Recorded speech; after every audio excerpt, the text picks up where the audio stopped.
Hi friends, welcome to Madhu Telugu stories. Friends, నేను పెట్టే stories మీకు నచ్చుతున్నాయి అని అనుకుంటున్నాను.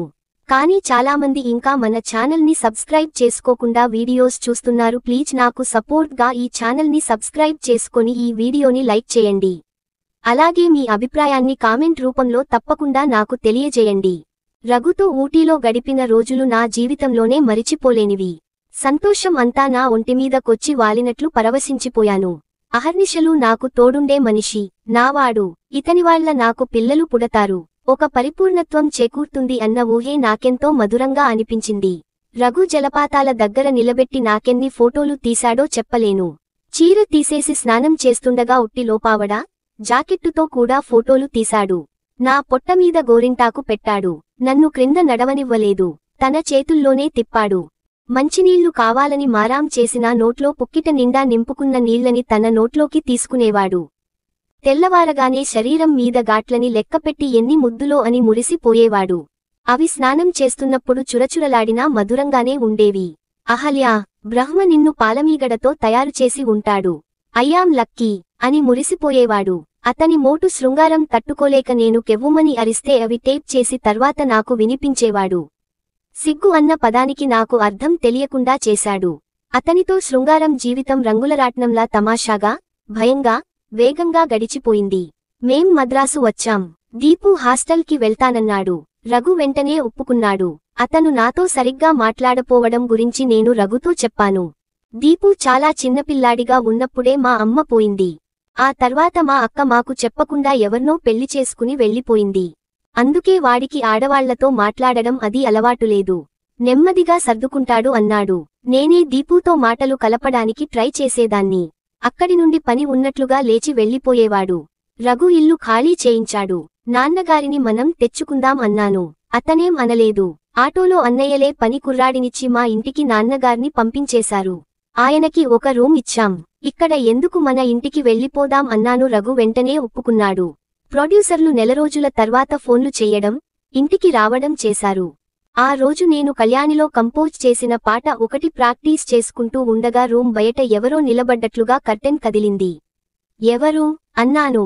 అడుగుల శబ్దం అయింది. గబగబా లేచి వెళ్లి చూస్తే వరండాలో దీపు వెళ్లిపోతూ కనిపించాడు.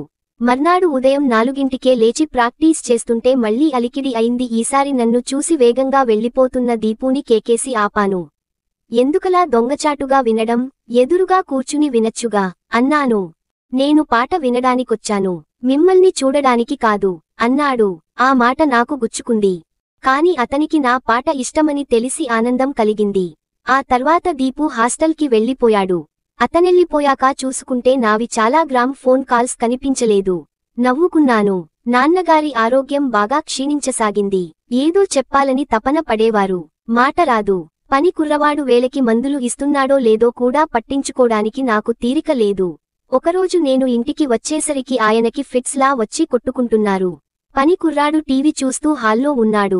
నేను ఆవేశం ఆపుకోలేక వాడ్ని లాగి లెంపకాయ కొట్టాను.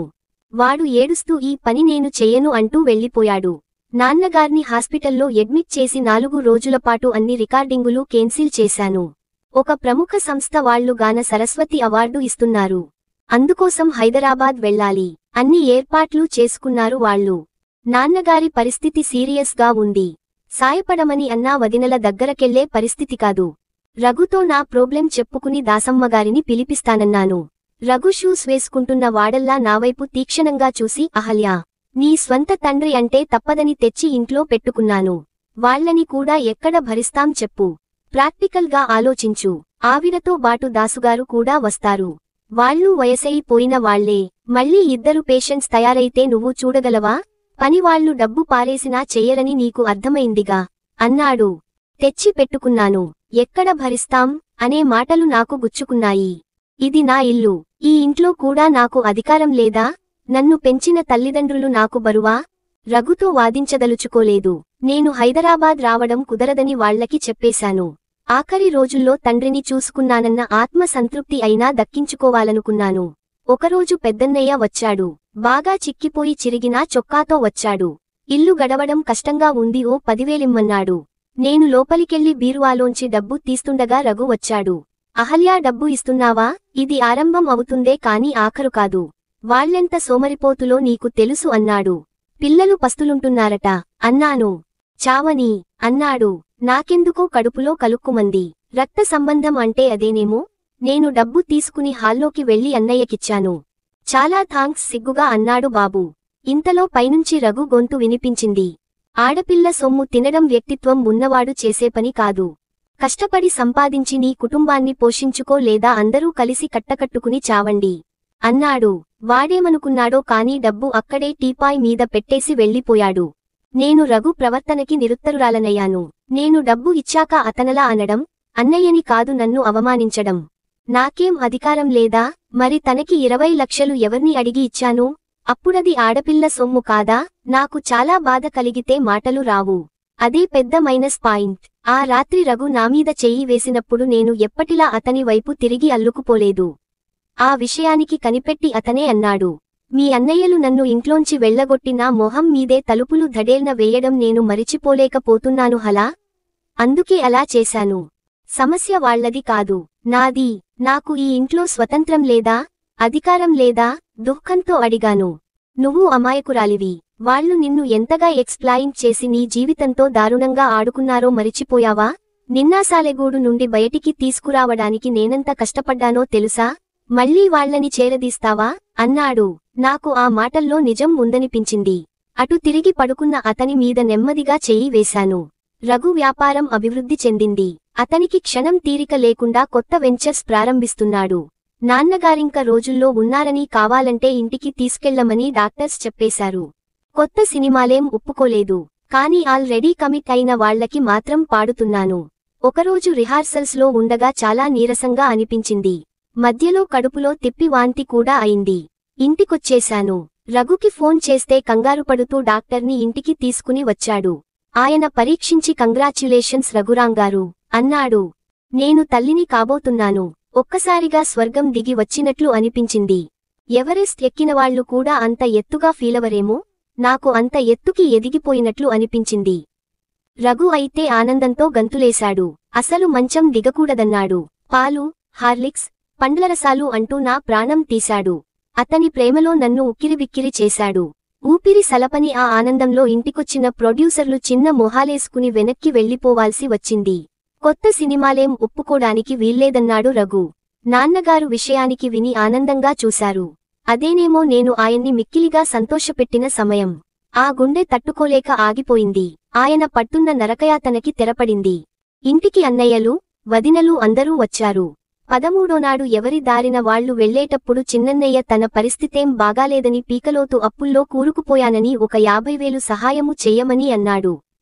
నేను లోపలికి వెళ్లి పాస్ బుక్కులతో తిరిగి వచ్చాను. మీ ఇద్దరి పిల్లల పేర్లమీద 50,000 చొప్పున ఫిక్సడ్ వేశాను. కన్నారు కాబట్టి వాళ్లని బాగా పెంచండి. మీకు మాత్రం నేనేం ఇవ్వను. మీ మీద నాకు నమ్మకం లేదు అన్నాను.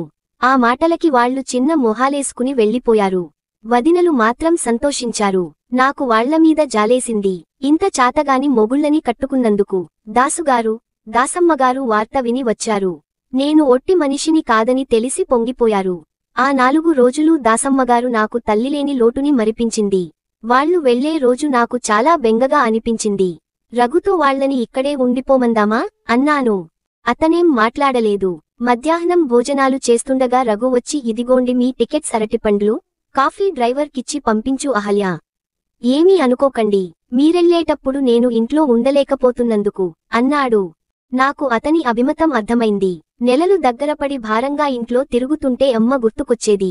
ఆడపిల్ల పుడితే అమ్మ నన్ను పెంచినట్లు పెంచాలి అని కలలు కనేదాన్ని. మధ్యాహ్నాలు తంబూరా మీటుతూ సాంప్రదాయ కీర్తనలు పాడుతుండేదాన్ని. అలాగే కళ్ళు మూసుకుని పాడుతున్న నేను ఆ రోజు పనివాళ్ల మాటలు వినబడి తంబూరా పక్కన పెట్టి యువతలికి ఇచ్చాను. దీపు మెట్లు ఎక్కుతూ కనిపించాడు. దీపు, హాలిడేసా అని అడిగాను నవ్వుతూ. అతను వెనక్కి తిరిగి నా కడుపు వైపు చిత్రంగా చూశాడు. నేను సిగ్గుపడ్డాను. జవాబివ్వకుండానే లోపలికి వెళ్లిపోయాడు. రెడ్డిగారంతటి ప్రముఖ దర్శకుడు మా ఇంటికి రావడం నాకు చాలా సంతోషం కలిగించింది. ఆయన తన చిత్రంలో పాడమని అడిగారు. నేను కాదనలేకపోయాను. ఒప్పుకున్నాను. ఆ రాత్రి రఘుతో చెప్పాను. హలా, నేను బాగా సంపాదిస్తున్నాను కదా, ఇంకా ఎందుకు నువ్వు పాడడం అన్నాడు. నేను ఆశ్చర్యంగా డబ్బు కోసం కాదు అన్నాను. రఘు నా కడుపు మీద చెయ్యేసి చెప్పాడు. హలా, నా తల్లి నన్ను దీపుని చిన్నతనంలోనే వదిలేసి వెళ్ళిపోయింది. చచ్చిపోయిందని నీతో అబద్ధం చెప్పాను. నాన్నగారు నన్ను అక్కని, దీపుని కష్టపడి ఇంకో పెళ్లి కూడా చేసుకోకుండా పెంచారు.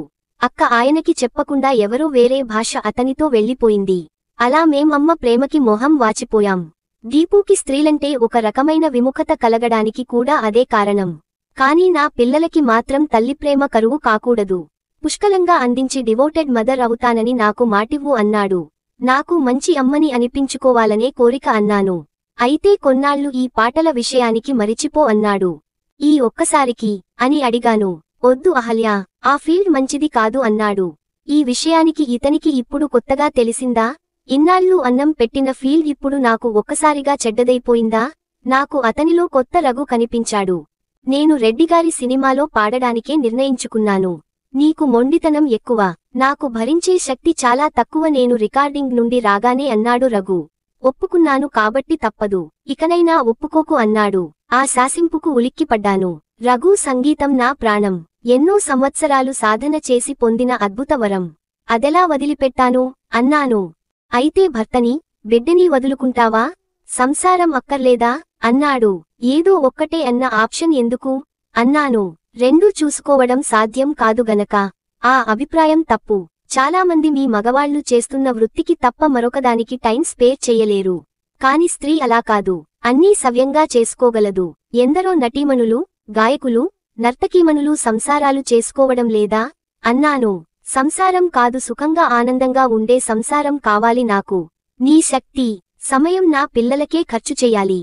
వాళ్లని ఉత్తమంగా తీర్చిదిద్దాలి. లేకపోతే ఇప్పుడే అబార్షన్ చేయించుకుందువుగాని అన్నాడు. రఘు అని చెర్నాకోలా దెబ్బ తగిలినట్లుగా అల్లల్లాడిపోయాను. ఏదో ఒకటి వదులుకో అని మొండిగా అన్నాడు. ఆ రోజు నేను దిండు తడిసిపోయేట్లు ఏడ్చాను. మర్నాడు కారు వెనక్కి తిప్పి పంపేసి రెడ్డిగారికి నా వంట్లో అసలు బాలేదని, అసౌకర్యానికి చింతిస్తున్నానని ఫోన్ చేశాను. భోజనం చెయ్యలేదు. వంటావిడ అడిగి నేను చెయ్యనంటే వెళ్ళిపోయింది. రఘు ఈ మధ్య మధ్యాహ్నాలే కాదు, ఒక్కోసారి రాత్రిళ్ళు కూడా భోజనానికి రావడం లేదు. సాయంత్రం అవుతుండగా కడుపులో తిప్పుతున్నట్లయింది. లేస్తుంటే తూలిపోయాను. కిచెన్ దగ్గరికి వెళ్లి వంటావిడ్ని పిలుస్తూ డైనింగ్ టేబుల్ దగ్గరే కూర్చుండిపోయాను. చాలా నీరసంగా ఉంది. అతికష్టం మీద వెళ్లి సింక్ దగ్గర వాంతి చేసుకున్నాను. తిరిగి టేబుల్ దగ్గరికి రాలేకపోయాను. కళ్ళు తిరిగాయి. పడిపోతున్నానని తెలుసు. ఆధారం కోసం గాల్లో వెతికాను. చిత్రంగా ఆధారం దొరికింది. జాగ్రత్తగా నన్ను పొదివి పట్టుకుని ఎవరో గదిలోకి తీసుకొచ్చారు. కళ్ళు తెరిపిడ్లు పడటం లేదు. కొద్దిగా నడుం దగ్గర పట్టుకుని లేపి నోటి దగ్గర పండ్లరసం పెట్టి తాగించారు. ఊపిరి పోసుకున్నట్లయింది. రఘూ, పాప కావాలంటే పాట వదులుకోమనడం అన్యాయం. నాతో ఇలా చెయ్యొచ్చా? అన్యాయం అనిపించడం లేదు అని ఏడుస్తూ అన్నాను.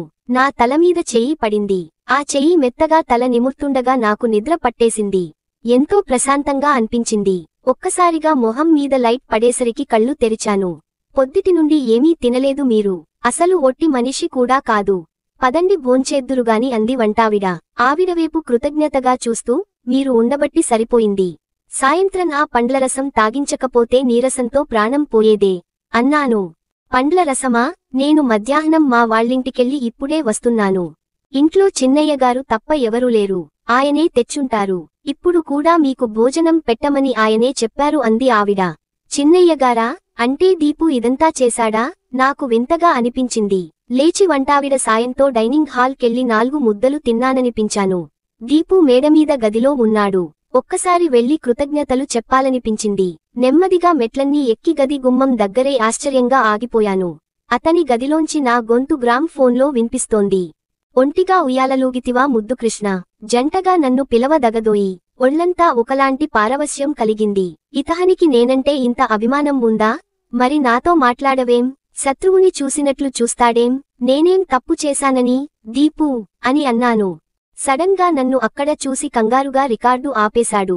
క్రింద కూర్చున్నవాడల్లా అలాగే నావేపు తలెత్తి చూశాడు. మధ్యాహ్నం నాకు సాయం చేసినందుకు థాంక్స్ అన్నాను. అతనేం మాట్లాడలేదు.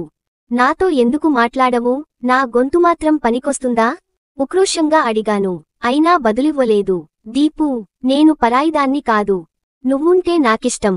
అలాగే నేనంటే నీకు అభిమానమేనని నాకు తెలుసు. కాని నీ మనసులో ఏం ఉందో నాకు తెలియడం లేదు అన్నాను. ఏమీ లేదు. మీరు పైకి ఎందుకు వచ్చారు? జాగ్రత్తగా క్రిందికి వెళ్ళండి అన్నాడు. ఊహూ, నువ్వు వదినా అని పిలిచి నాతో మనస్ఫూర్తిగా మాట్లాడ్తానే వెళతాను కాస్త మొండిగా అన్నాను. స్వభావ విరుద్ధమైన పనులు చెయ్యడం మనకి అగ్నిపరీక్ష పెట్టుకోవడమే అన్నాడు. ఆ అని అర్థంకానట్లు చూశాను. అతనికేం మాట్లాడాల్సిందేం లేనట్లు ఓ పుస్తకం పట్టుకుని చదవసాగాడు. మరి తర్వాత ఏం జరిగిందో తెలుసుకోవాలంటే నెక్స్ట్ ఎపిసోడ్ వినాల్సిందే.